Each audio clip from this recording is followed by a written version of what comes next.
It's in? Okay. Mr. President, 575 days. It's been 575 days since Putin launched his brutal war of conquest against Ukraine. Putin thought he would break Ukraine. He thought he could break you. He had underestimated the consequence of taking on Ukrainian people, from your children to your grandparents. I've never seen so much courage exhibited by civilians. It really is amazing. It's amazing. And he also thought he could break the Western Alliance and NATO and the support of you. And he also thought that break the will of nations around the world. Many more have stood with Ukraine, who still stand with Ukraine. Well, he was wrong. He continues to be wrong. Ukraine is unbroken, unbowed, and unconquered, proving that nothing can dim the flame of liberty that burns in the heart of free people. And Mr. President, the American people, Democrats, Republicans alike, families all across our nation, understand what Ukraine is fighting to defend, what generations of Americans have also stepped up to protect and preserve. It's pretty basic: freedom, liberty, and sovereignty.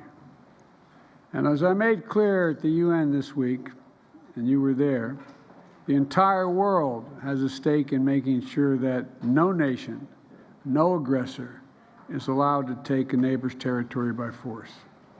The American people will never waver in our commitment to those values. That's why, together with our allies and partners, we will continue to provide security assistance to support Ukraine's progress in reclaiming its territory. And we'll continue to provide humanitarian aid to help millions of innocents suffering from Russia's aggression. And what they've done to your children is just criminal. And we're going to continue to support Ukraine's diplomatic effort to deliver a just and lasting peace, a peace that protects Ukraine's sovereignty and territorial integrity. Russia alone stands in the way of peace. It could end this today. Instead, Russia is seeking more weapons from Iran and North Korea that would violate multiple UN Security Council resolutions that Moscow itself voted to put in place.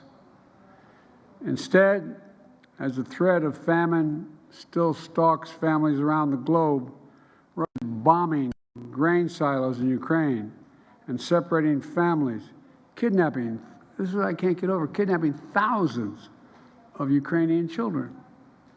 Instead, with the days beginning to turn colder, Russia hopes once more to use winter as a weapon against the people of Ukraine.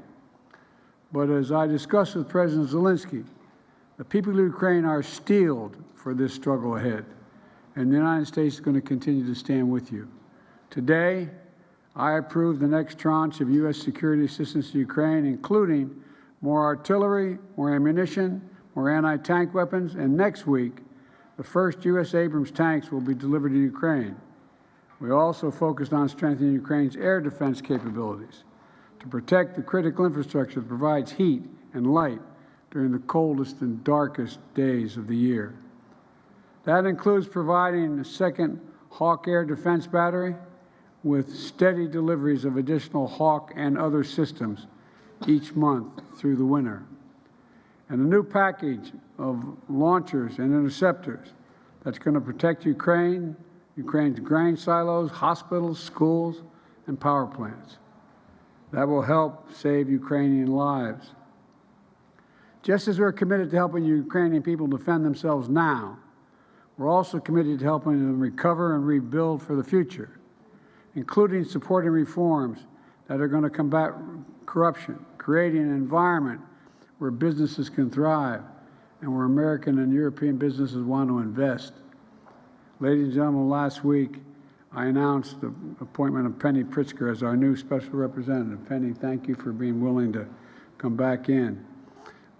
She's going to be the special representative for Ukraine economic recovery, to help Ukraine reopen markets, mobilize investments, and make the necessary economic reforms when needed.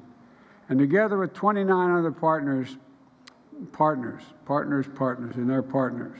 We're committed to help Ukraine build a force capable of ensuring Ukraine's long-term security, capable of deterring future threats against sovereignty, territorial integrity, and freedom, which are underway now.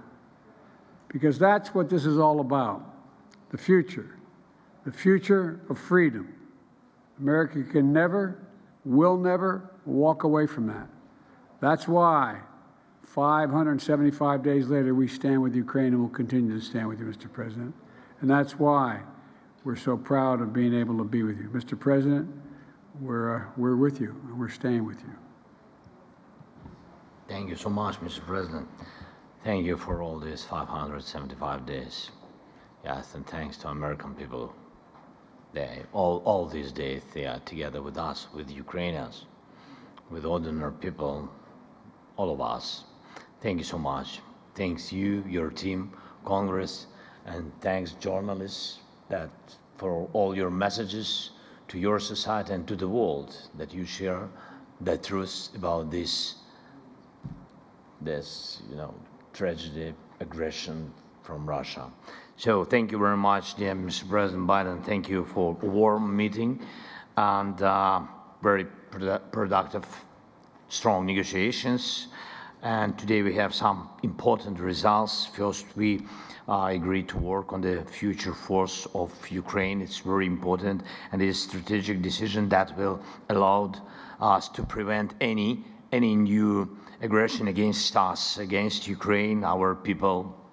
And this will be one of the outcomes of Vilnius G7 declaration and our bilateral security arrangements. Second, we reached new agreements that will strengthen Ukraine's defense capabilities. Thank you so much. More details will be announced shortly. And thirdly, I thank United States of America and Mr. President for the new defense package for Ukraine, a very powerful package. Thank you so much. And it has exactly what our soldiers need now.